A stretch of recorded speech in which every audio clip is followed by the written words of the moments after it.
Pemerintah harus nurut sama kemauan rakyat, begitu. Nah, kalau pemerintah harus nurut kemauan rakyat, jadi yang jadi pemimpin siapa? Rakyat atau pemerintah?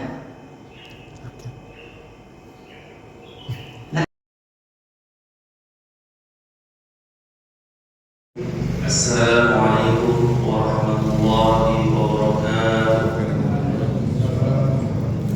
Alhamdulillahirabbil alamin wassalatu wassalamu ala asyrofil anbiya'i wal mursalin sayyidina wa sayyidina wa maulana Muhammadin wa ala alihi wa sahbihi ajma'in. Amma ba'du.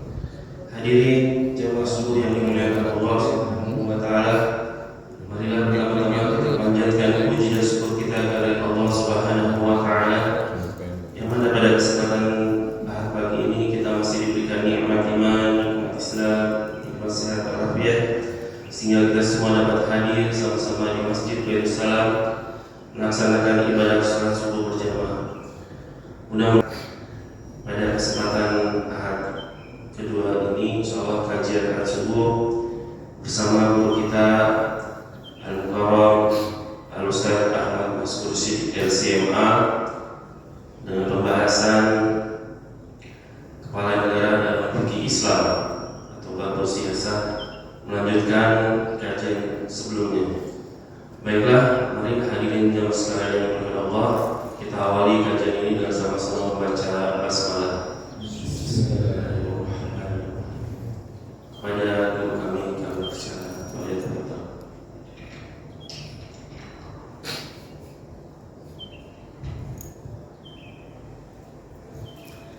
Bismillahirrahmanirrahim. Assalamualaikum warahmatullahi wabarakatuh. Waalaikumsalam warahmatullahi wabarakatuh. Alhamdulillah. Alhamdulillah ala ni'matil iman wal islam wa kafa bihi man ni'mah. Asyhadu an la ilaha illallah wahdahu la syarika lah wa asyhadu anna Muhammadan abduhu wa rasuluhu la nabiyya ba'dah. Allahumma shalli wa sallim wa barik ala sayyidina Muhammad wa ala alihi wa ashabihi wa man tabi'ahum bi ihsan ila yaumil qiyamah. Amma ba'd. Kaum muslimin jamaah salat subuh Masjid Baitul Salam yang bertemu Ta'ala, alhamdulillah syukurillah kita bisa kembali ada bertemu pada subuh pagi hari ini untuk melanjutkan kajian kita yaitu fikih siasah, bab yang biasanya adanya di bagian terakhir dalam buku fikih dan tidak semua buku fikih membahasnya ya. Karena memang ketika terjadi perselisihan di antara umat Islam ya, perselisihan politik yang pertama kali terjadi itu adalah ketika zaman Sayyidina Ali bin Abi Thalib terjadi perbedaan pendapat dengan Sayyidina Muawiyah bin Abi Sufyan.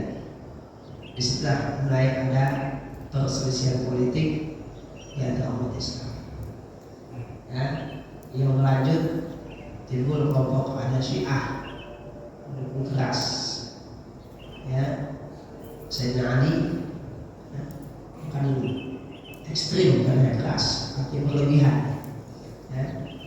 Kemudian selainnya itu para sahabat yang tetap mengikuti petunjuk Nabi bagaimana dalam menyikapi perselisihan. Nah, orang-orang Syiah untuk memperkuat posisi politik mereka menjadikan politik menjadi bagian daripada akidah. Bagi mereka iman seorang muslim belum sempurna kalau tidak mengimani imam yang mereka yakini. Hanya mereka yang mulai menulis tentang siasat dan ditulisnya dalam kajian-kajian akidah, bukan kajian fikih. Sebagai ulama ahli sunnah ya, ada yang juga yang menulis tentang politik dalam kitab tauhid atau akidah ya, itu dalam rangka menjawab, mengkonter pandangan-pandangan Syiah tersebut. Ulama yang pertama kali menulis tentang imamah dalam kitab fikih adalah Imam Syafi'i. Dalam kitabnya dia diangkat bab yang membahas tentang imamah. Kemudian muridnya Imam Mawardi bahkan secara khusus menulis tentang tata cara mengelola negara. Bukunya paling masyhur yaitu Al-Ahkam As-Sultaniyah. Sehingga kesimpulannya ulama sepakat masalah politik adalah masuk dalam bab fikih, bukan masuk dalam bab akidah. Namun ada yang menyalahgunakan ya, teori ini yang mengatakan politik tidak ada hubungannya dengan akidah. Nah, karena politik dibahas di fikih bukan di akidah. Padahal semua kita meyakini fikih Islam itu berlandaskan akidah. Ini akidah sebagai landasan.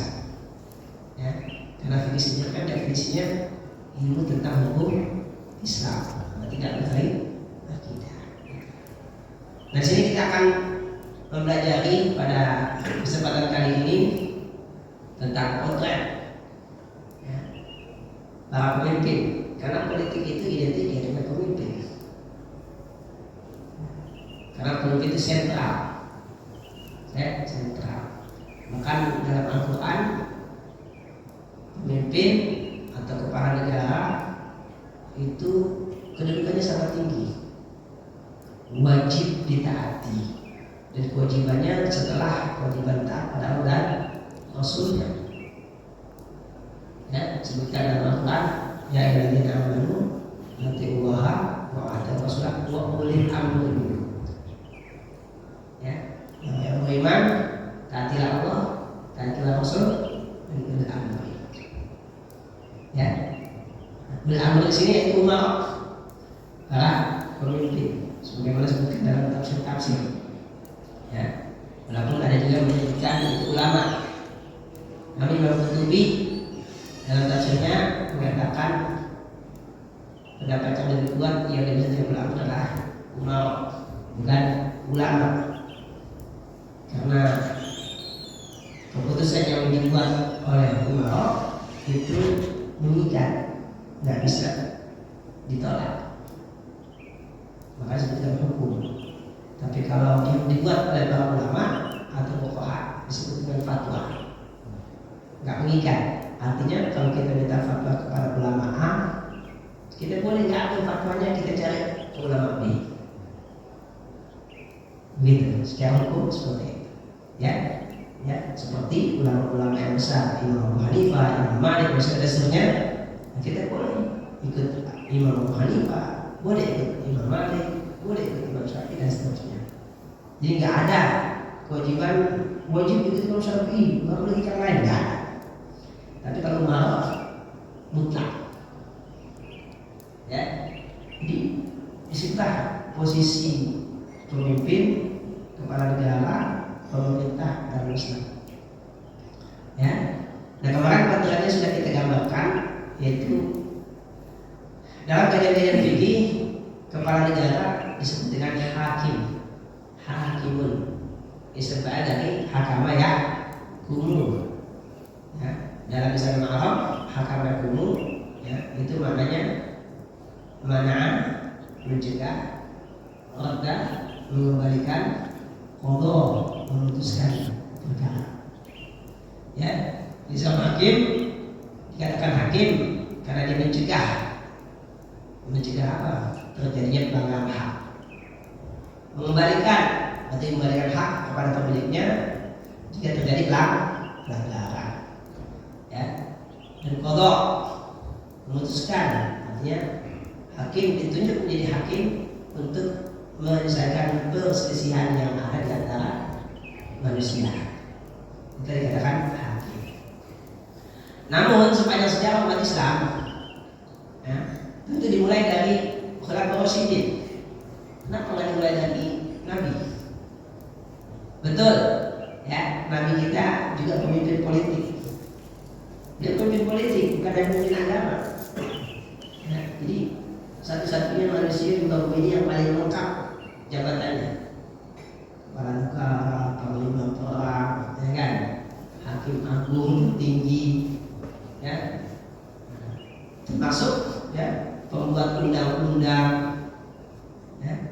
termasuk kepala negara, dan termasuk nabi dan rasul.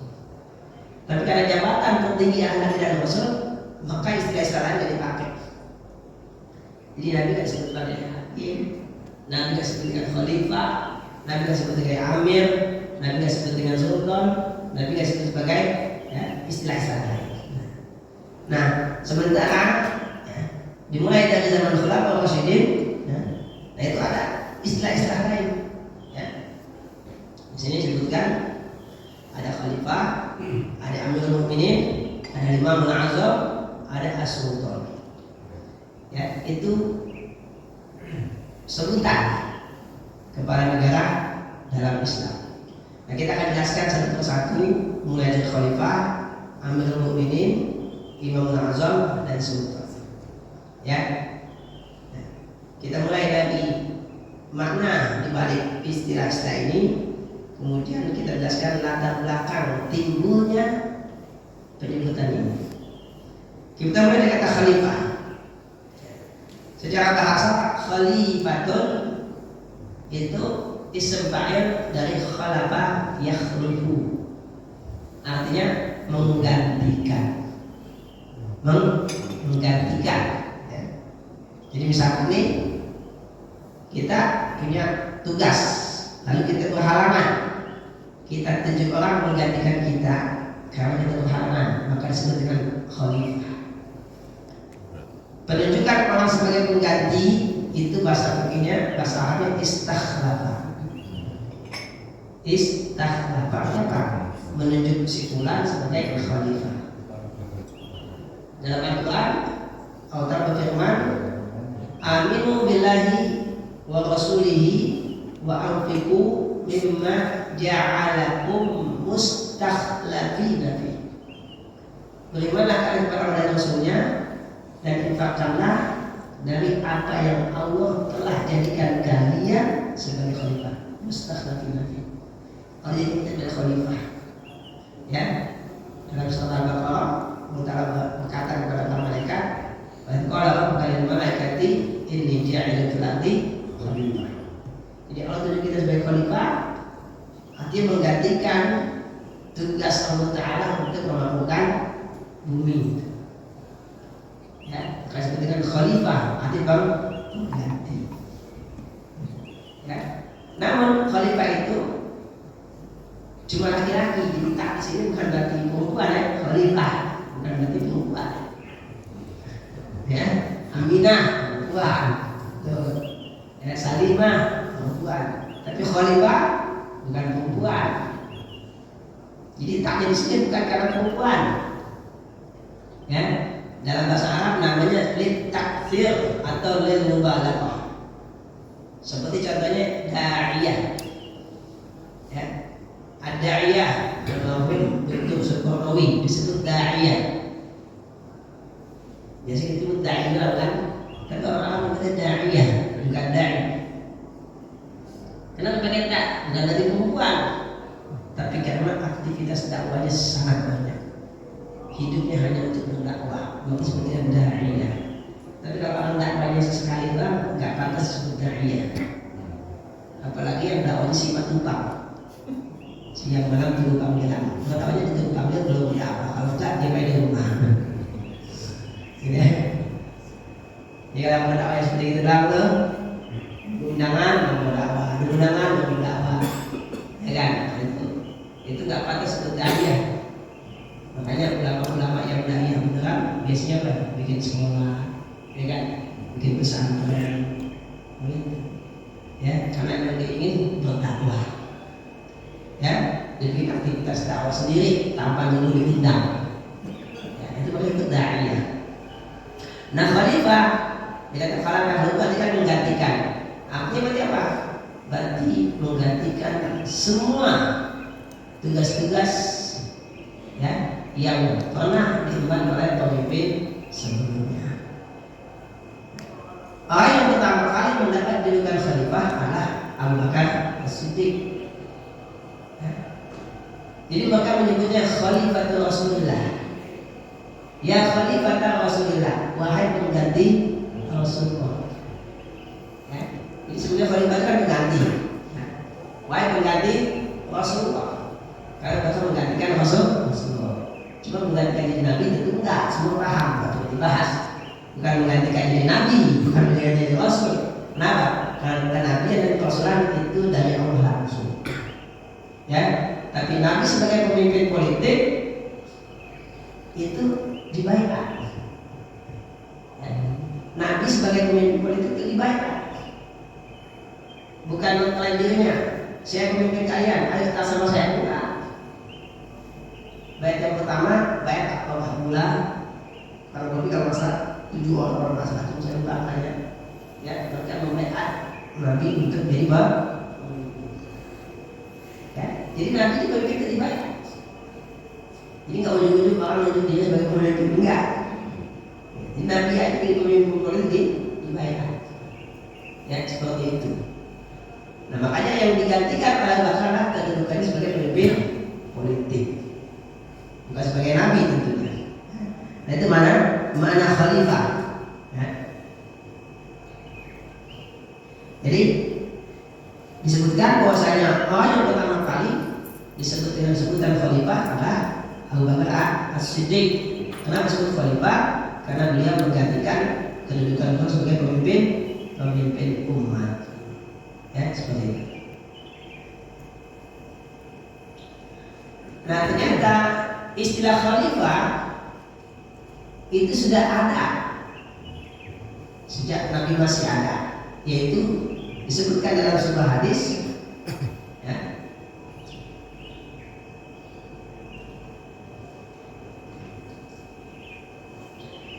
Diriwayatkan oleh Imam Muslim, Nabi bersabda, Kanat Banu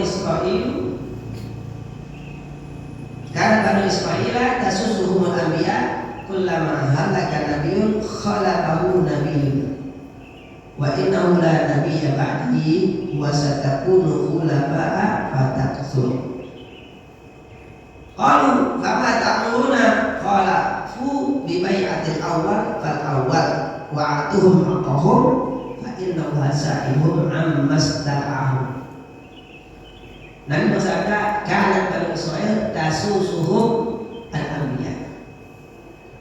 Sasa yasusu siasatan, itu artinya memimpin. Makanya bahasa Arab siasat itu sebenarnya maknanya sangat mulia. Ya, cuma di kita politik itu jadi kotor. Kalau politik itu perbuatan yang sangat mulia. Kenapa mulia? Ngurusin orang, mikirin orang, ngurusin orang, gimana gak mulia? Ngurusin anak yatim aja bakalan sama Nabi di surga.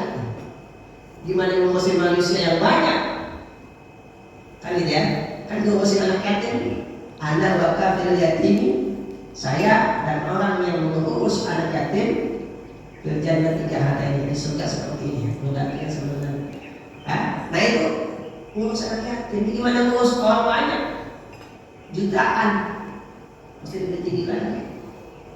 Ya, itu kalimat tasusu siasatan. Jadi kata Nabi, Bani Israel mereka dipimpin oleh para nabi. Ulama halaka nabiun, setiap kali nabi meninggal, khalaqahu nabi, digantikan oleh nabi berikutnya. Misalkan yang sudah kita tahu, Nabi Daud meninggal, Nabi Sulaiman menjadi, begitu kan? Ya, Nabi Yakub meninggal, ya, Nabi Yusuf, begitu ya? Ya. Nah. Dan seperti itu terus. Setiap kali Nabi meninggal, ada Nabi lagi terus, gitu. Ya, tampillah Nabi ya Badi, nah ini Nabi ketiga meninggal lagi, Nabi saya. Sampai ada orang yang mengklaim jadi Nabi nggak mungkin, karena lah Nabi ya Badi. Yang ada siapa? Wasatakunu khulafa, yang ada khulafa. Ini menyebutin yang ada khulafa, hakatsur akan banyak khulafa. Nah kata Nabi akan banyak. Nah sahabat nanya, kalau banyak gimana nih? Kalau bama takuna apa yang kau perintahkan kepada kami ya Rasulullah? Qalu bai'atil awal fal awal. Penuhilah baiat orang yang pertama kali dibaiat. Jadi kalau sudah satu dibaiat, nggak boleh ada orang yang kedua dibaiat. Ya, nggak boleh. Jadi kalau satu baiat udah sah.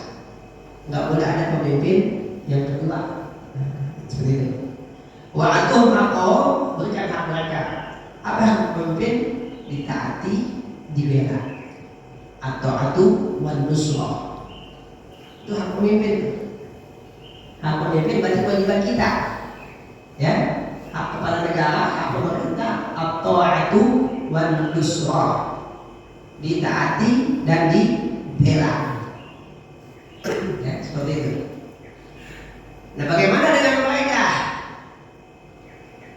Fa inna Allah sa'iluhum amma sa'ahum. Nanti Allah yang akan menghisab mereka tentang tugas mereka mengurus rakyatnya. Makanya setelah saya pelajari, itu yang paling logis adalah ajaran Islam. Kan kalau demokrasi mengatakan rakyat adalah yang tertinggi kedudukannya. Nah, kalau rakyat tertinggi, pemerintah nggak bisa nyuruh. Pemerintah nggak bisa mewajibin, kan paling tinggi. Kan begitu tuh orang-orang yang bicara demokrasi. Pemerintah harus nurut sama kemauan rakyat, begitu. Nah, kalau pemerintah harus nurut kemauan rakyat, jadi yang jadi pemimpin siapa? Rakyat atau pemerintah? Nah, kalau ada pemimpin, berarti undang-undang dan peraturan yang oleh pemerintah yang nggak wajib ditaati oleh rakyat. Kan kalau rakyat yang mengatur pemerintah, pemerintah mengatur rakyat, itu lingkaran muter. Jadi istri taat suami, suami taat istri. Kan nggak mungkin kan? Istri disuruh taat suami, tapi suami taat sama istri. Jadi mau ditaatin siapa? Kalau istri bilang A, suaminya bilang B, yang mana yang ditaatin? Kata suaminya, kamu harus ikut taat saya. Kata istrinya, kamu harus ikut saya. Nah, berantem kan? Gak apa-apa. Jadi harus ke atas. Istri taat suami, suami taat siapa? Taat kepada Allah. Rakyat taat pada pemimpin, pemerintah taat sama siapa? Sama Allah. Gitu prinsipnya. Jadi bukan pemerintah menuruti keinginan rakyat. Oh, kalau gitu bisa absolut dong kepemimpinannya, bisa diktator, enggak. Kenapa? Karena tadi mengatakan fa inna wasailuhum, semuanya Allah akan bertanya kepada mereka ammas tar'ahum, tentang apa yang telah Allah tugaskan kepada mereka untuk mengurus rakyatnya. Jadi enggak lewat begitu aja kan? Di sini bagusnya kalimatnya istara. Dia kata oh ayat A. Apa nama ayat A?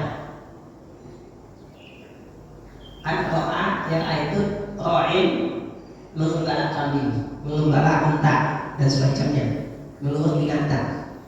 Yang ada pengembala tugasnya apa? Menjamin keamanan, ya, nggak dimakan oleh binatang buas, nggak diambil oleh pencuri, gitu. Yang kedua menjamin makan dan minum, betul ya?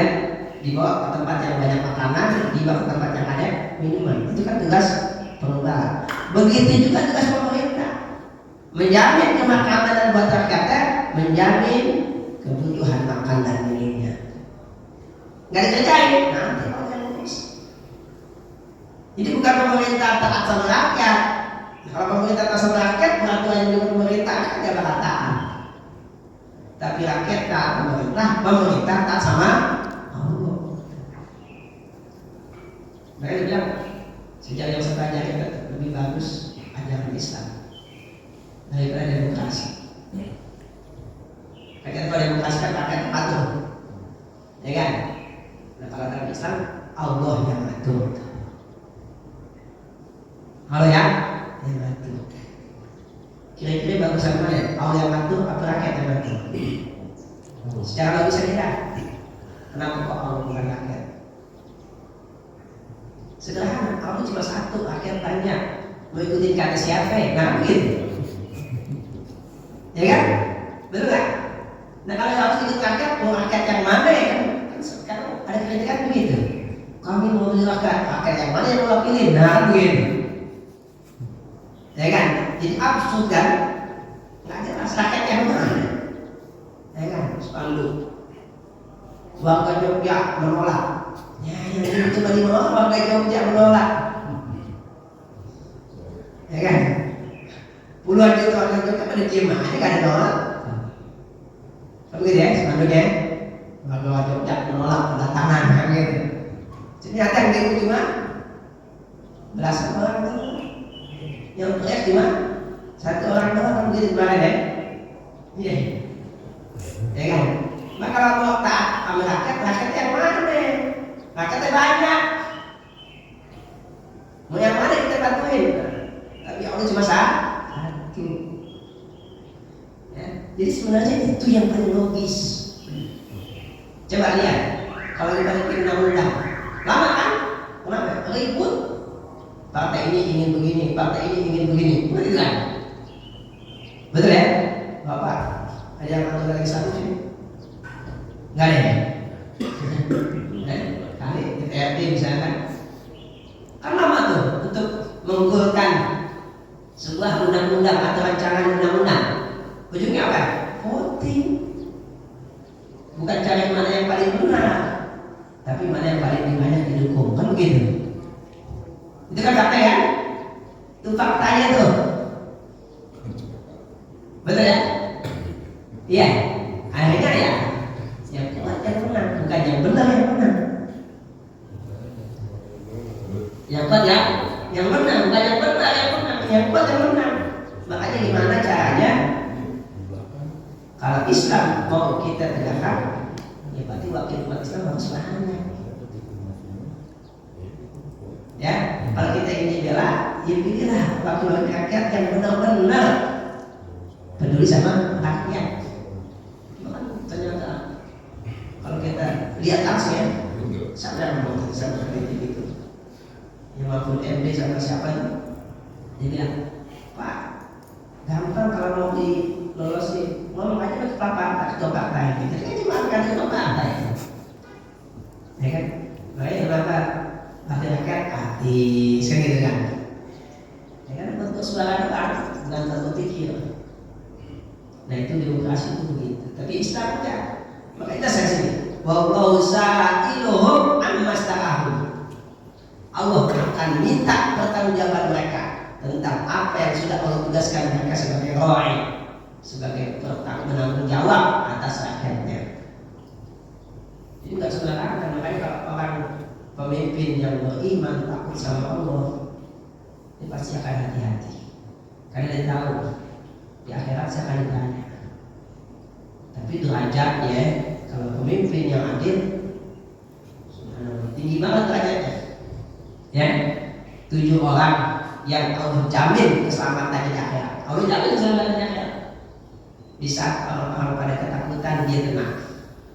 Salah satunya al-imamul adil, pemimpin yang adil. Ya, pemimpin yang ya, itu begitu ya, berkredibilitas.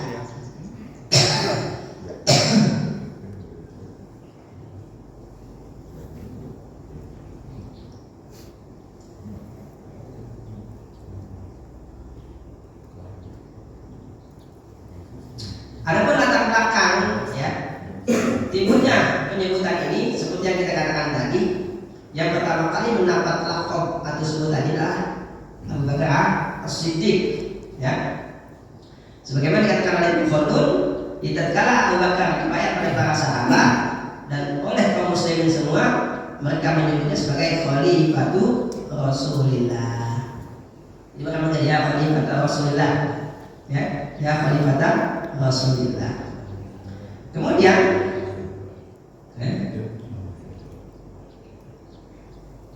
Dr. Muhammad Yamin Haris dalam kitabnya Ar-Riyasah fil Fiqh Islami menyebutkan ada alasan lain kenapa sahabat memilihnya istilahnya khalifah. Karena kan di zaman itu yang masuk adalah raja, kaisar, begitu ya.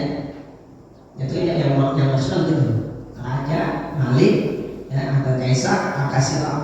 Kenapa kok para sahabat lebih memilih istilah khalifah? Di sini dikatakan ya, at-tamyiz baina nizam al-khilafah wa baina muqsami anzimatil hukmi as-sa'idah fil arabi dari al-balad. Untuk membedakan antara sistem pemerintahan umat Islam dengan sistem pemerintahan yang ada berlaku pada zaman itu.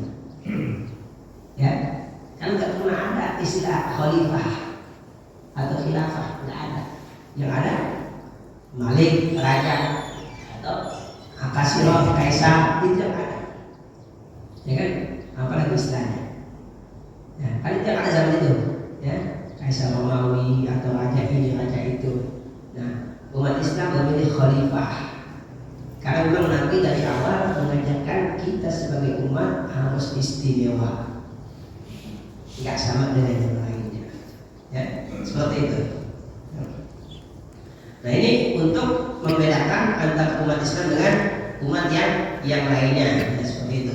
Jadi katakan oleh Dr. Muhammad Abdul Haris dalam kitabnya. Ya. Sehingga ya, apalagi dalam Quran digambarkan kalau raja itu banyak yang ya, diktator. Innal muluka idza dakhalu qaryatan afsaduha. Sungguhnya raja-raja jika mereka masuk ke sebuah kampung mereka merusaknya. Kan sering ya divisualisasikan dalam begitu. Ya. Nah, Islam nggak seperti itu. Islam walaupun masuk ke tempat baru tidak akan pernah merusak, karena tujuannya hanya untuk mengajak orang masuk Islam. Ya. Nah, kemudian yang kedua istilahnya Amirul Mukminin. Ya. Istilah Amirul Mukminin ya, ini pertama kali ya, disematkan oleh umat Islam kepada Sayyidina Umar bin Khattab. Yang pertama kali diberikan sebutan Amirul Mukminin adalah Umar bin Khattab. Kenapa? Nah, sini disebutkan ya oleh Ibnu Khaldun. Jadi tatkala Umar diangkat menjadi khalifah, menjadi pemimpin setelah Abu Bakar As-Siddiq, mereka menyebutnya ya khalifata khalifati Rasulillah. Jadi khalifah dua kali. Wahai khalifah, khalifahnya Rasul. Wahai khalifah, khalifahnya Rasul. Karena kan Umar pengganti Abu Bakar, bukan pengganti Rasul kan? Begitu. Maka nyebutnya wahai penggantinya Rasul. Kan gak enak. Ya kan? Nanti kalau yang berikutnya wahai pengganti Rasul, banyak. Akhirnya mereka bermusyawarah, ya, cari sebutan lain nih yang lebih ya mudah ya disebutkan gitu, ya. Nah, saya sebutkan ya.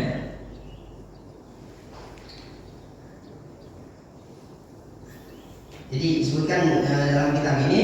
Jadi ketika ada putusan ya, datang kepada Umar bin Khattab, dia menyebutnya Aina Amirul Mukminin. Nah, Umar mendengarnya suka. Kayaknya enak sebutan Amirul Mukminin. Akhirnya sama Umar ditetapkanlah penyebutan ya, kepala negara dengan sebutan Amirul Mukminin. Ya, seperti itu yang disebutkan oleh Ibnu Khaldun ya, dalam Tarikh Muluk dan juga dalam muqaddimahnya gitu, ya, seperti itu. Nah, sekarang maknanya, mana Amirul Mukminin ini juga kalau kita kaji ya, subhanallah, ini maknanya sangat dalam ya. Amirun ya, mirip dengan khalifah kalau bahasanya fa'ilun ya.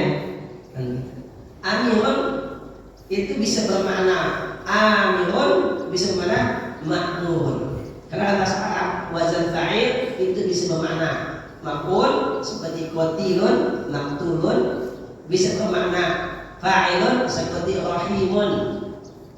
Ya. Itu fa'il kan, rahimun penyayang. Nah, sehingga kata amir ini bisa bermakna amirun, artinya memerintahkan, bisa bermakna amirun, artinya makmurun yang diperintahkan. Jadi yang diperintahkan.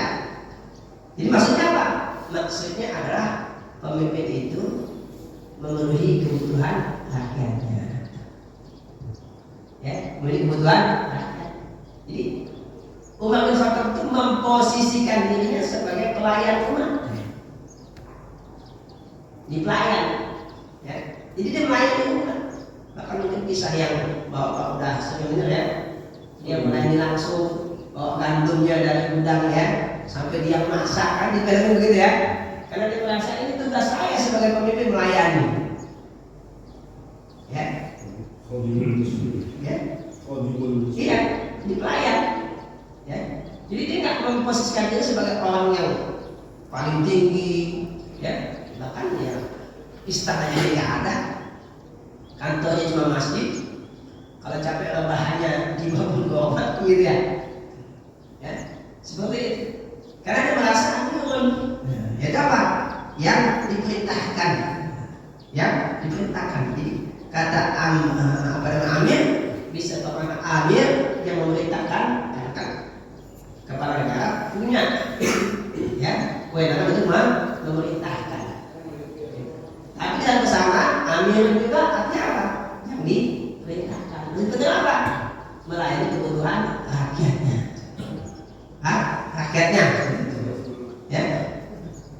Nah, kemudian ya, amirun masdarkan amrun. Amrun itu bisa artinya perintah, bisa artinya urusan. Perintah, ya, amara ya'muru, perintah. Ya. Wa umirna linuslima lirabbil alamin, itu perintah. Tapi bisa amrun artinya urusan. Cuma bedanya kalau amrun artinya urusan, jamaknya umur. Kalau amrun artinya perintah, jamaknya awamir. Itu jamaknya beda. Ya. Nah, di sini kalimat yang kedua adalah mukminin. Kenapa enggak muslimin? Kok pilihnya mukminin? Enggak muslimin. Karena sebenarnya identitas umat Nabi Muhammad itu mukmin. Itu identitasnya. Ya, jangan innal ladzina amanu wal ladzina hadu wan nasara wasabiina. Innal ladzina amanu, ini umat Nabi Muhammad. Wal ladzina hadu, orang-orang Yahudi. Wan nasara, orang-orang Nasrani. Wasabiin, orang-orang Sabi. Bahkan umat Nabi Muhammad disebut dengan mukmin. Ya? Mukmin. Seperti itu. Dalam surat Al-Imran juga ahli kitab mengatakan kepada pengikutnya, wa qala ta'ifatun minal kitabi aminu billadzi unzila 'alal ladzina amanu. Berimanlah kepada Al-Qur'an yang diturunkan kepada orang mukmin. Jadi identitas umat orang itu mukmin dan muslim. Ya, mukmin bukan? Itu identitasnya. Makanya ambil mukmin. Dalam Al-Quran, innamal mu'minuna ikhwatun, mukmin bukan muslim.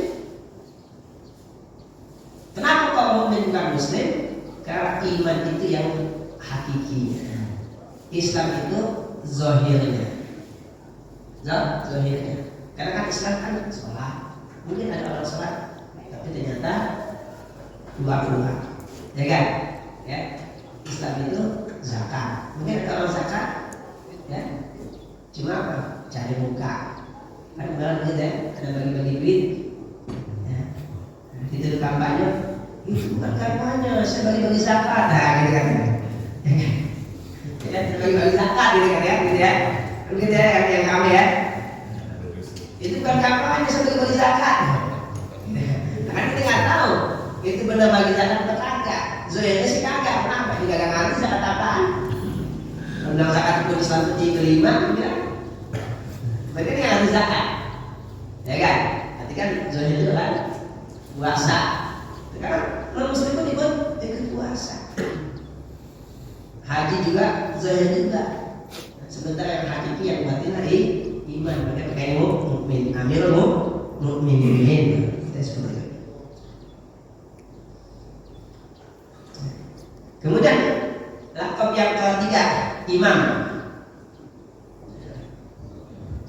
Nah, istilah imam ini ya, latar belakangnya adalah yang disebutkan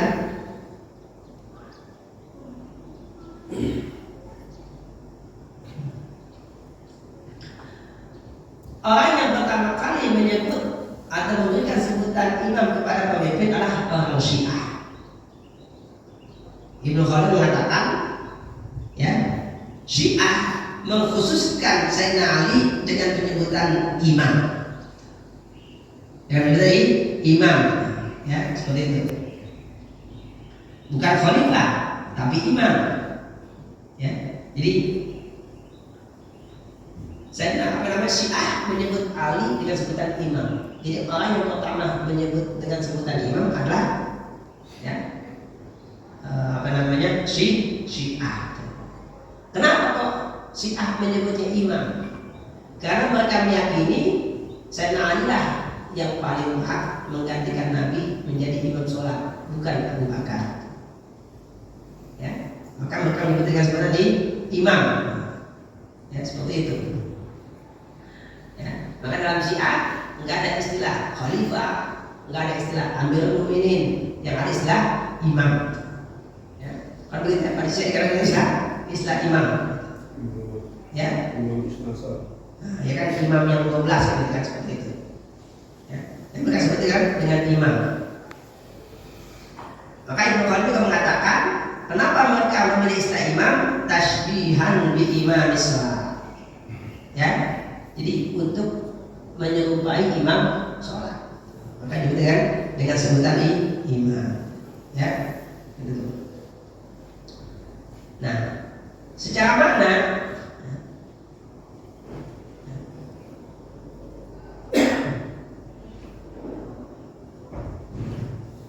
dia disebutkan imam dari kata amma yaqumu. Artinya apa? Ya, memimpin. Yaqumun nas, memimpin orang. Ya, seperti itu. Itamma bihi qaumun, kaum mengikuti orang tersebut. Nah, itu disebut imam. Ya. Dan Al-Quran banyak kalimat imam. Faqatilu a'immatal kufri. Perangilah pemimpin-pemimpin kufur, atau pemimpin kekufuran. Ya. Jadi imam alladzi yuqtada bihi. Imam itu yang diikuti. Ya.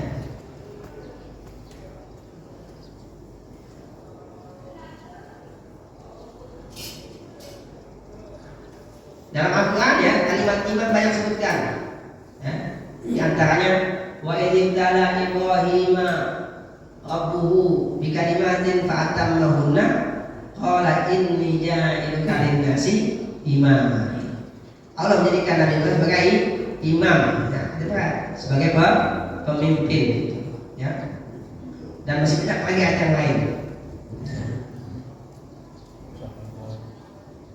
Ada dalam hadis Nabi kata imam, ya, bermakna kepala negara, ya. Dan sebuah hadis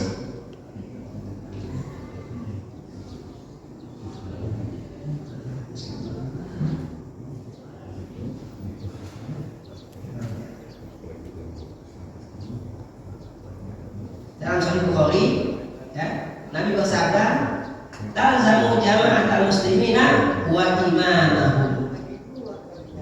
Kamu tetap berada bersama jamaah kaum muslimin dan imam mereka. Di sini Nabi menggunakan kata imam. Ya. Nah, jadi pemimpin disebut imam berarti seperti dalam sholat, ada di depan, diikuti, ya, enggak enggak diselisihi, enggak didahului, itu disebut dengan imam. Dan terakhir adalah sultan. Nah, istilah sultan ini, ya, itu ada setelah umat Islam pecah. Ya, Islam pecah. Ya. Jadi kan zaman Khulafaur Rasyidin itu umat Islam masih bersatu. Ya, zaman Umayyah masih bersatu. Nah, mulai zaman Abbasiyah umat Islam mulai pecah. Itu apa? Banyak negara-negara kecil yang mendeklarasikan diri mereka sebagai negara yang terpisah dari pemerintahan pusat. tapi mereka nggak berani menyebut diri mereka sebagai khalifah. Mereka nggak berani menyebut diri mereka dengan sebutan Amirul Mukminin. Nggak berani, ya. Mereka nggak berani menyebut dirinya sebagai khalifah, nggak berani menyebut diri sebagai Amirul Mukminin.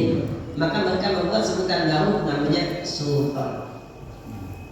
Termasuk di Indonesia, namanya istilah Sultan.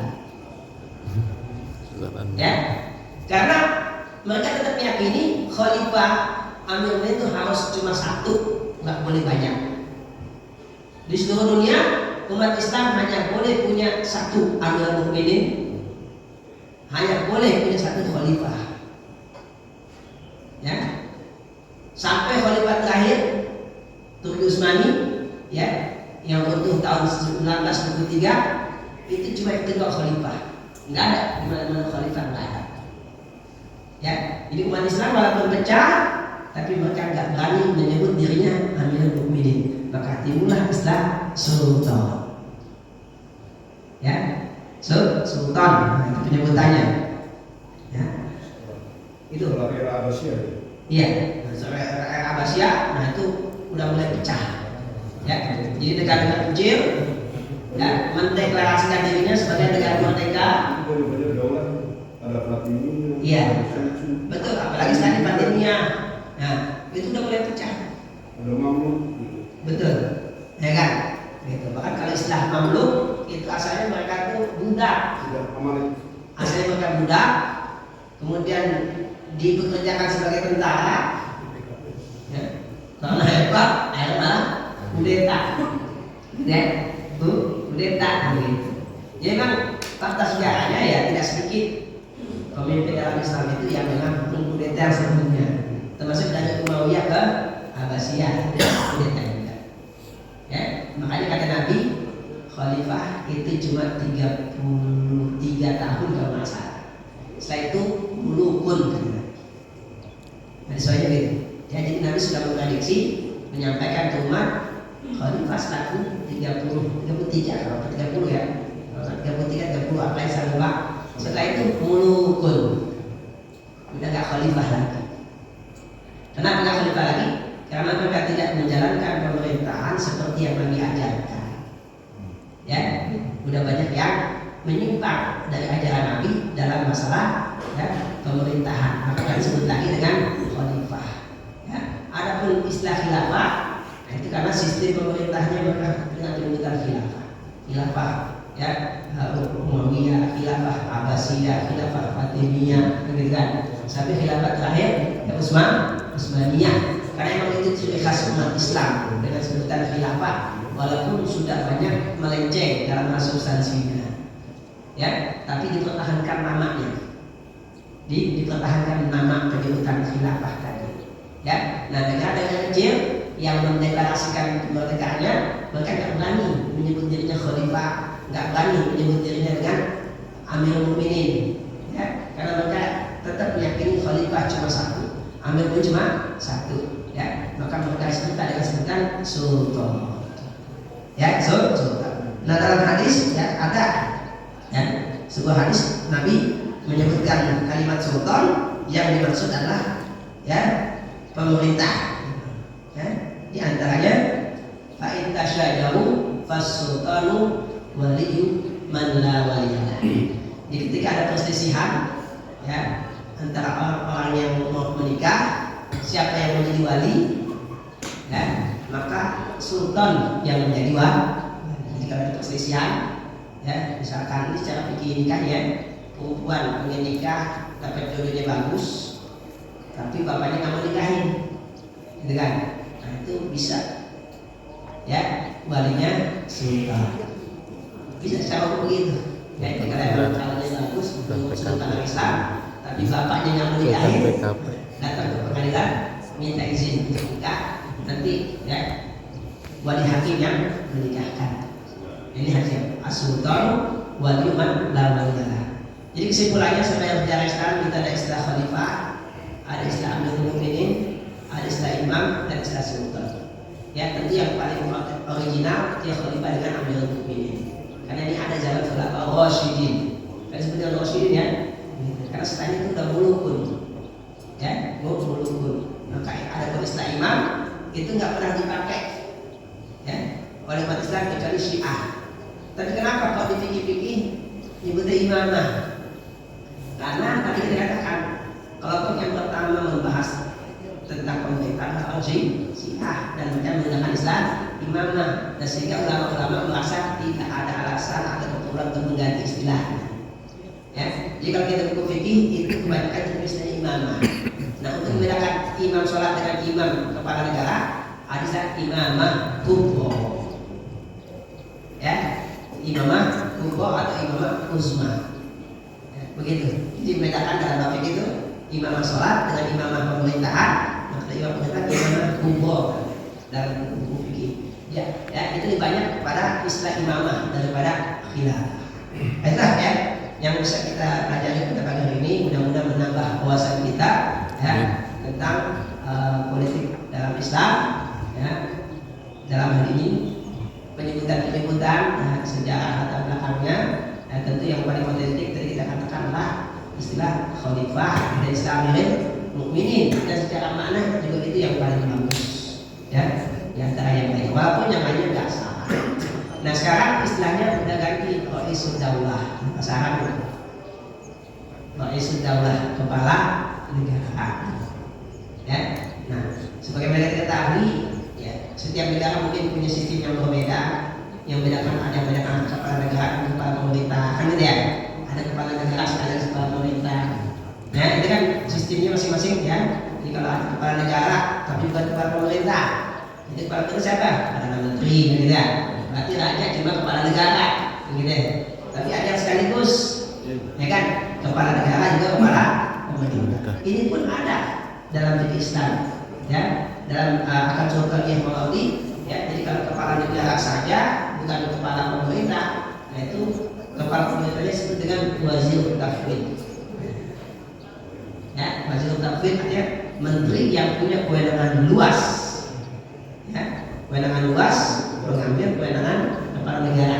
Tapi dalam, ya, iya, kayak perdana menteri. Cuma tetap ada hal-hal yang nggak mungkin dipegang oleh wazir tafwid, hanya boleh dipegang oleh, ya, kepala negara tadi. Itu adalah dalam akad sultaniyah. Demikian dari saya, ya. Seperti biasa sebelum kita akhiri, mungkin ada yang ingin menyampaikan pertanyaan, silakan.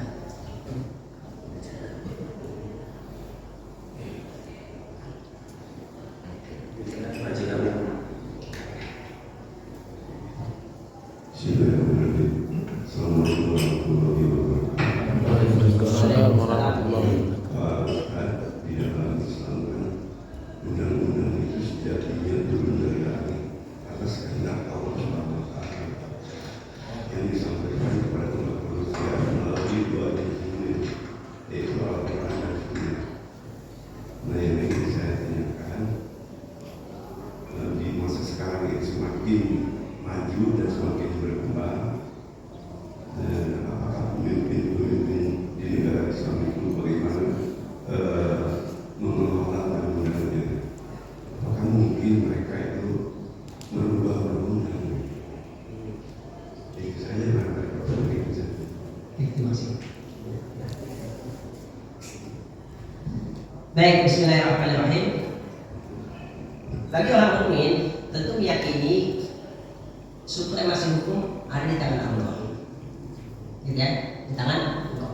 Yang Allah sampaikan dalam Al-Quran ataupun hadis Rasulnya. Nah, maka jika dalam Al-Quran dan hadis sudah ada hukumnya, maka ulama tidak akan bikin hukum lagi. Tapi kalau belum ada hukumnya, dari situlah, ya, apa namanya, hal-hal yang bisa dibahas oleh ulama. Nah, dalam hal undang-undangan, ya, boleh kita bikin undang-undang yang memang tidak ada dalam Al-Quran dan hadis. Misalkan undang-undang lalu lintas, ya kan? Lalu lintas yang memang tidak ada, ya kan, dalam Al-Quran dan hadis. Tapi secara umum pesannya adalah menjaga keselamatan. Nah, itu ada perintahnya untuk menjaga keselamatan. Artinya boleh negara membuat undang-undang, boleh Berubah. merubah yang mana nih? konstitusi. Iya. Oke, baik. Kan di dalam Islam sudah dijelaskan. Nah, tadi kita katakan hukum pun ada yang rawabit, ada yang tetap nggak boleh berubah, ada yang mutabayirat yang bisa berubah. Yang bisa berubah, misalkan yang bisa berubah karena memang tidak dibuat aturan baku adalah cara memilih pemimpin. Itu kan aturan bakunya. Yang ada cuma kaidah umumnya, itu apa? Bermusyawarah. Musyawarah apa? Arti mencari yang terbaik. Apakah dipilih oleh wakil ataukah dipilih oleh langsung oleh rakyat? Nah, itu nggak diatur. Nanti kita boleh tuh, ya kan? Bikin kesepakatan dipilih oleh wakil rakyat, silakan. Nah, atau dipilih oleh langsung rakyat, boleh. Yang penting tujuannya tercapai. Itu apa? Terpilih pemimpin yang terbaik. Ya, itu contohnya dalam masalah memilih pemimpin. Ya. Nah, kalau seandainya ya, hukum itu sawabit, contohnya misalkan kalau orang membunuh hukumannya kisos, nanti tidak boleh ubah, ya kan? Orang mencuri hukumnya potong tangan, nanti tidak boleh ubah, ya kan? Orang berzina hukumannya cambuk atau rajam, nanti tidak boleh ubah, ya. Hukum-hukum waris tidak boleh diubah, misalkan. Ya. Hukum waris Islam yang membedakan antara laki dan perempuan itu sudah tidak sesuai dengan zaman sekarang. Kenapa? Karena orang perempuan sekarang udah bekerja, udah setara dengan laki-laki, gitu ya. Dengan langsung gitu, nah ini nggak bisa berubah. Ya, nah itu kalau undang-undang ini masuk undang-undang Islam. Tapi kalau undang-undang ini masuk undang-undang sesama kita yang buat, lalu kita ubah, kita ubah. Selama perubahannya karena memang kebutuhan zaman yang berubah, silakan. Ya. Jadi dalam fikih ada namanya syartun syar'i, ada syartun ja'li. Syartun syar'i apa? Ya, syarat dan ketentuan yang syariat yang buat. Ini perlu modifikasi. Tapi yang ja'li, apa ja'li? Kita yang buat. Nah, kalau kita yang buat, kita boleh ubah sesuai dengan kebutuhan zamannya. Contohnya, kalau kita lihat dari awal kepemimpinan dari zaman Abu Bakar dan seterusnya, itu kan kepala negara, kepala pemerintahan kan nggak ada masa jabatan sampai meninggal dunia. Ya kan baru diganti atau sudah tidak mampu menjalankan tugasnya karena sakit misalkan baru diganti. Nah kalau kita ingin buat hal yang baru dibatasi 5 tahun kah 6 tahun nggak apa-apa silakan karena mengenai ketentuan. Ada kan? Ketentuan kalau itu kan kepentingannya sesuai dengan masalah zaman ini. Contohnya lagi, ya kalau kita lihat dalam fikih Islam, ya, sejak zaman Nabi, zaman sahabat, itu kepala negara, kepala pemerintah itu megang 3 kewenangan: legislatif yang pegang, yudikatif yang pegang, eksekutif yang pegang juga. Ya, ada kasus, ya, datang ke khalifah, memutusin perkara persidangan, dan dia juga yang bikin undang-undang peraturan, dan juga yang mengeksekusi undang-undang gitu. Nah zaman sekarang mungkin jangan ketemu orang yang punya kemampuan 3 hal tadi. Nggak ada yang mampu. Legislatif dia yang buat, ya kan? Eksekutif dia yang kerjakan, yudikatif dia yang menyelesaikan. Ada orang yang mampu seperti ini? Ya, udah nggak ada. Nah dibuatlah trias politika, dibagi-bagi tugas. Ya, yang ini tugasnya legislatif, yang ini tugasnya eksekutif, yang ini tugasnya yudikatif. Boleh apa? Silakan. Dan itu kan dikatakan bertentangan dengan syariat. Kenapa? Dikatakan memang ada aturannya. Nggak ada aturannya. Gitu. Ya, artinya Allah yang Maha Tahu sengaja kalau tidak buat peraturan baku dalam hal ini. Ya, karena kalau dibuat peraturan baku, berarti harus ada orang-orang yang super hebat, ya, yang legislatif dia bisa, eksekutif dia bisa, yudikatif dia bisa. Walaupun memang ada beberapa orang yang tidak merasakan semuanya, pernah duduk di eksekutif, pernah duduk di yudikatif, pernah duduk di legislatif. Ada, ya, kayak Mahfud MD kan, yudikatif pernah, ya kan, legislatif pernah. Sekarang Seperti kan gitu. Maksud ya? Cuma kan dalam satu waktu. Dalam satu waktu gitu. Ya kan? Kalau satu waktu supaya dia pegang, bukan nggak ada orang seperti itu. Maka dibuatlah ya peraturan harus dipisah. Agar apa? Agar misalkan tidak absolut kepimpinannya. Jangan dia bikin aturan, dia melaksanakan, dia mengevaluasi kan gitu. Ya kan? Boleh nggak apa-apa. Nah itu contoh hal yang boleh. Ya seperti itu. Jadi ada undang-undang yang nggak boleh diubah, ada undang-undang yang boleh diubah. Kenapa kok boleh? Ya itu karena Al-Quran hadisnya tidak membuat baku. Ya nggak banyak maka boleh diubah. Biasanya itu kebanyakan dalam bab politik. Ya, karena Allah Maha tahu itu dinamis. Ya, dinamis begitu. Ya, nah itu yang boleh diubah. Tapi kalau ibadah kayaknya nggak ada keperluan juga untuk berubah. Ada keperluan misalkan sholat dari 5 kali, 2 kali tidak, kan nggak ada keperluan juga. Kan biasanya undang-undang itu dibuat karena ada kebutuhan. Betul ya? Ada kan? Kebutuhan kan? Kalau nggak ada kebutuhan kan nggak dibuat undang-undang. Kan bisa tidak? Ada kebutuhan dibuat undang-undang. Nah, sama kepentingan. Kepentingan ditambah kepentingan. Mestinya harus cari kepentingan dan kebutuhan aja gitu. Ya seperti itu. Begitu aja Pak. Jadi ada yang bisa diubah, ada yang tidak. Mudah-mudahan kita ya. Silakan mulai. Silakan. Waalaikumsalam. Sedikit saja. Mengutip dari Al-Quran yang tadi katakan seorang pemimpin udah Allah, alhamdulillah Rasulullah dan udah ambil katakan pada seorang pemimpin.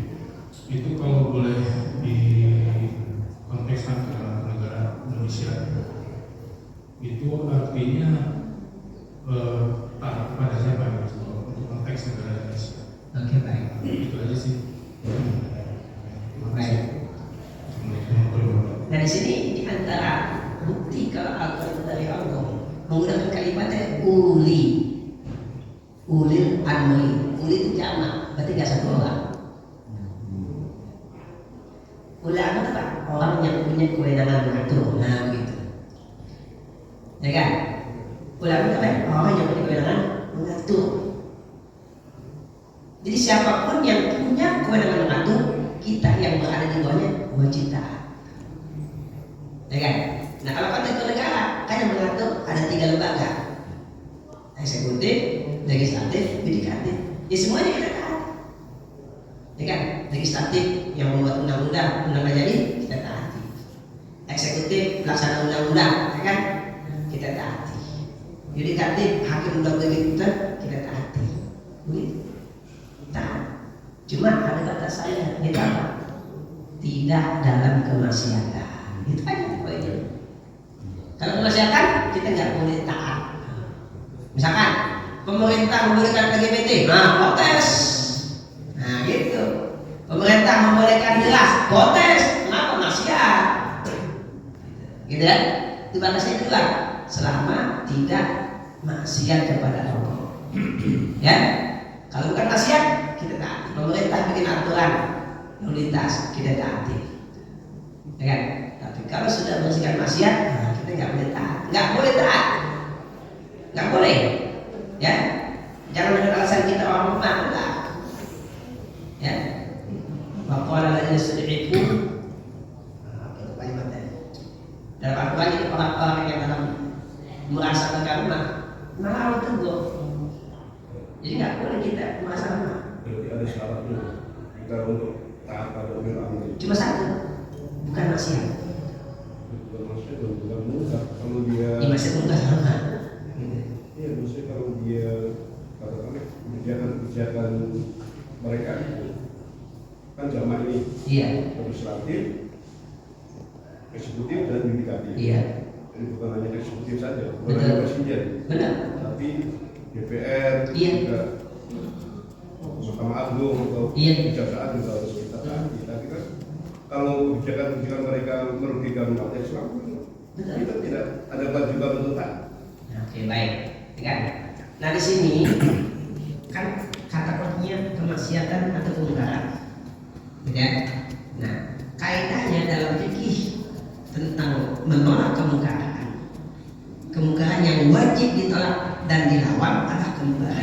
disepakati oleh semua ulama. Tapi kalau kemungkaran yang diprosesikan, kata ulama A ini mungkar, kata ulama B ini bukan mungkar.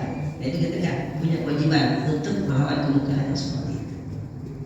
Contohnya LGBT, semua orang sepakat itu kemungkaran, lawan, ya kan? Tapi kalau kebijakan pemerintah, ada sebagian yang demikian, sebagian enggak. Ya. Jadi kita nggak perlu melawan.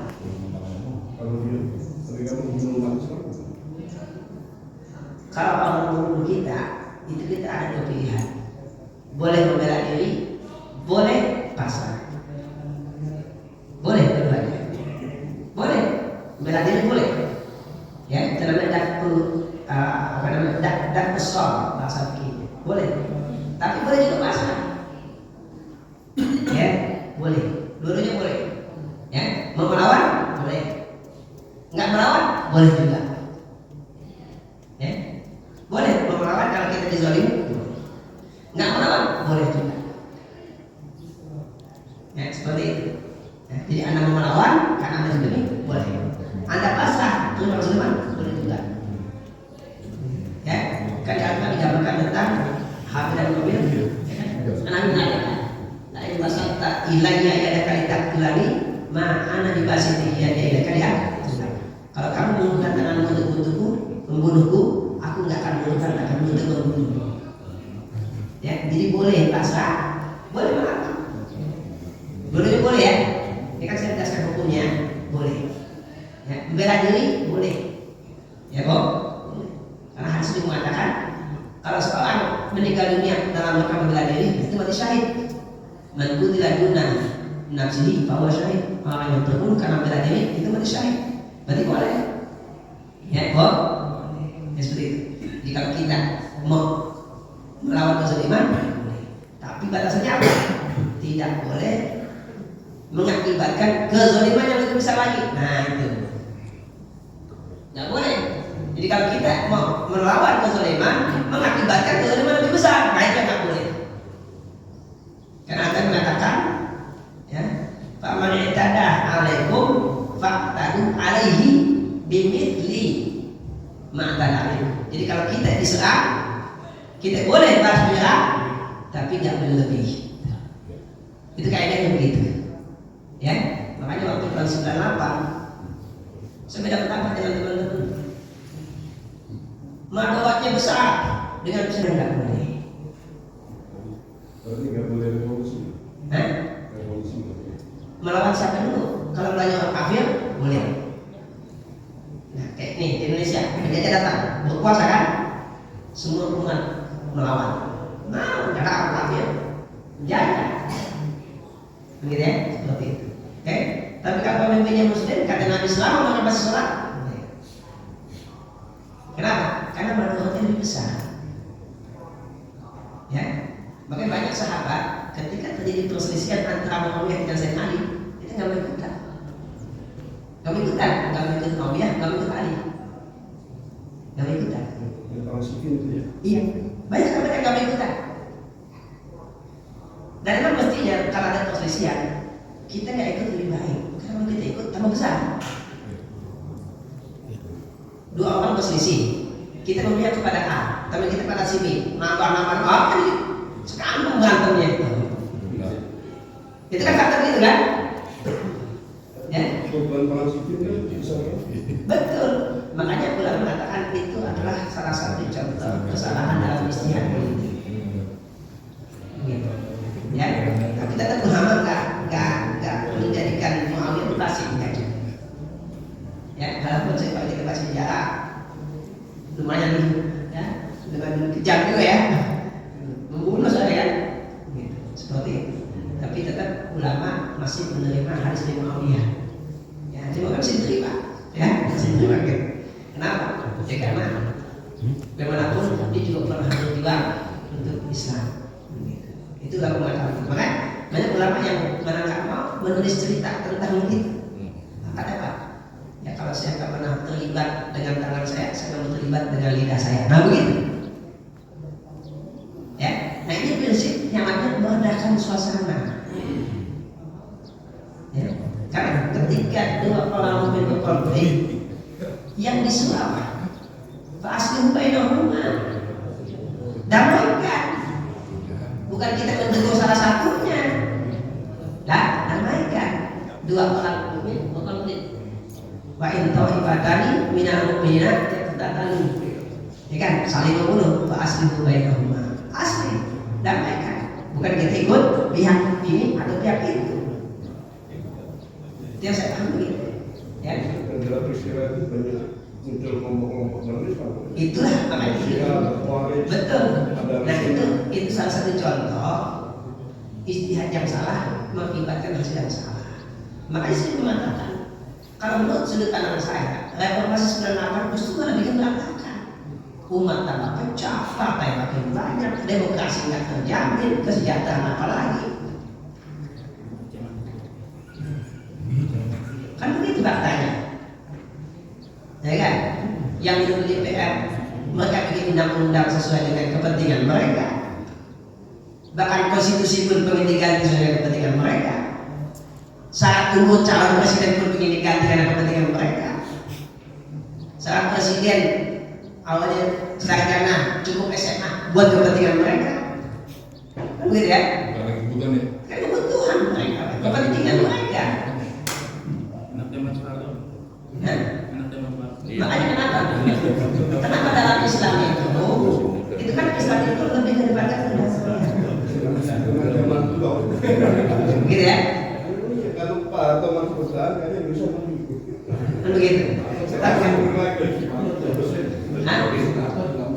Muslim sholat, ya kan? Ada kemudian korupsi dan nepotisme. Nah ini, inna wasa itu amas ta'awun. Nah begitu. Makanya saya tuh berdebat sama teman-teman nggak benar tuh yang memprovokasi demo sampai surat sama sih. Kan ada tokoh yang menjadi pemicunya kan? Dengan gitu ya, ada kan tokoh pemicunya. Saya kasih dulu saya bilang dalam Islam ulama sudah mencontohkan bagaimana amalan Allah terhadap pemerintah. Udah contohin itu apa? Datang menghadap langsung nasihatin. Ya, almarhum Syekh Batawi Syarawi ulama besar di Mesir itu nasihatin presiden depan umum dinasihatin. Jadi ulama itu nggak boleh takut pemerintah, nasihatin jewel kalau bahasa kita. Saya kalau ketemu Pak Camat, saya tegur. Pertama saya tanya dulu, kewenangannya bukan, nah gitu loh. Bukan kewenangannya perlu, saya tegur, kewenangannya kan gitu ya. Saya tanya tadi kewenangan bapak bukan, nah gitu. Nah, karena kewenangannya saya tegur. Begitu. Tapi tegurnya di depan dia bukan memprovokasi lah. Ya, karena itu kemudaratnya lebih besar. Itu fakta kan? Ya. Jadi ulama cara amal ma'ruf nahi munkar ya kepada pemerintah itu begitu. Ya, bukan memprovokasi ya sehingga menyebabkan kerusakan yang lebih besar. Nah, kalau kita mau demo, ya demo lah yang damai.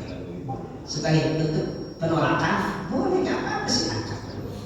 Nggak apa-apa mau demo. Saya juga termasuk bertentangan tuh dengan teman saya. Kalau nggak salah namanya siapa ya? Dia bilang pendemo itu khalid, dibilang begitu. Pendemo itu buhon, boleh dibunuh. Nanti salah dia bilang berlebihan juga dia bilang begitu. Anak itu waktu kemana begitu? Ente belajar di mana ente? Kebetulan saya tahu tuh anak tadi lulus di Azhar satunya. Kita tahu kita kenal satu kampung sama-sama di Jakarta, cuma mukanya aja Arab-Araban. Kan gitu ya? Kami bisa ngomong lah, udah bisa ngomong. Ilmu sih kita tahu siapa. Ente berlebihan nggak benar begitu nih bilang. Orang dia tetap nggak boleh tembak, dia bilang nggak ente. Agak, ya nggak boleh. Saya bilang begitu, kan bilang begitu kan. Pendemo khalid, jangan begitu kan. Pendemo kuat. Salah juga kan, nggak benar. Gitu, ya itu juga salah. Kenapa? Ya akibatnya kalau begitu kan pemerintah enak menembak-tembakin aja. Yang dibersihkan, gara-gara salah fatwa, ya kan? Kan ada yang fatwa tuh, namanya apa? Banyak yang ditembak-tembak. Salah juga, nggak benar Demo boleh, cuma jangan merusak. Jadi kayak umumnya ada kerusakan, perbaiki dengan cara tidak mengakibatkan kerusakan yang lebih besar. Nah, itu aja. Ya, jangan gara-gara tikus atau di rumah semua berantakan, nah kan gitu. Ya kan? Gara-gara tikus atau rumah berantakan. Itu macam Jerry yang begitu ya. Ya kan, gara-gara tikus atau rumah berantakan, nah itu saya salah. Kalau mau, gimana caranya bikin pelanggan biar tikusnya ketangkap kan begitu. Tetap dengan damai, nggak berantakan, tapi tikusnya ketangkap begitu. Ya, makanya saya suka negok. Kalau punya masalah jangan taruh di status. Punya masalah taruh di status. Selesai kagak, rame iye, nah gitu. Ya kan? Selesai kagak, rame iye. Maksud di kalangan DKM, siapa sih yang begitu? Kalau punya masalah, selesaikan, tanpa perlu diangkat ke umum. Karena masalah butuh diselesaikan, bukan dipublikasikan. Gitu ya? Kita ada masalah selesaikan. Bahkan kalau tunggu, oh yang nggak tahu, sebaiknya kita bisa angkat. Ya, semua beres-beres ya kan gitu kan? Ya, jadi bukan tadi kemudian terjadi enggak. Ada panjang penjelasan panjang lebar namanya fikih nahi munkar. Ya, fikih nahi munkar. Baik ya, karena waktu juga kita cukupkan ya sampai di sini. Tadi ada yang satu nanya. Oh ya, masih. Oh, udah terjawab. Udah jawab. Sama pertanyaan tidak lebih. Hah? Semuanya itu udah siap. Iya. Baik, saya. Nanti kita lanjutkan lagi insyaallah ya yang akan datang. Ya. Mudah-mudahan apa yang kita pelajari bisa menambah wawasan kita tentang politik dalam Islam. Al-Fatihah.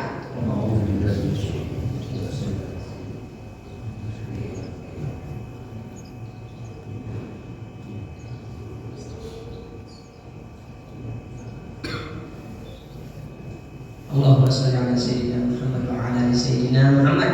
Allahumma anfa'na bima 'allamtana wa 'allimna ma yanfa'una warzuqna 'uluman tanfa'una.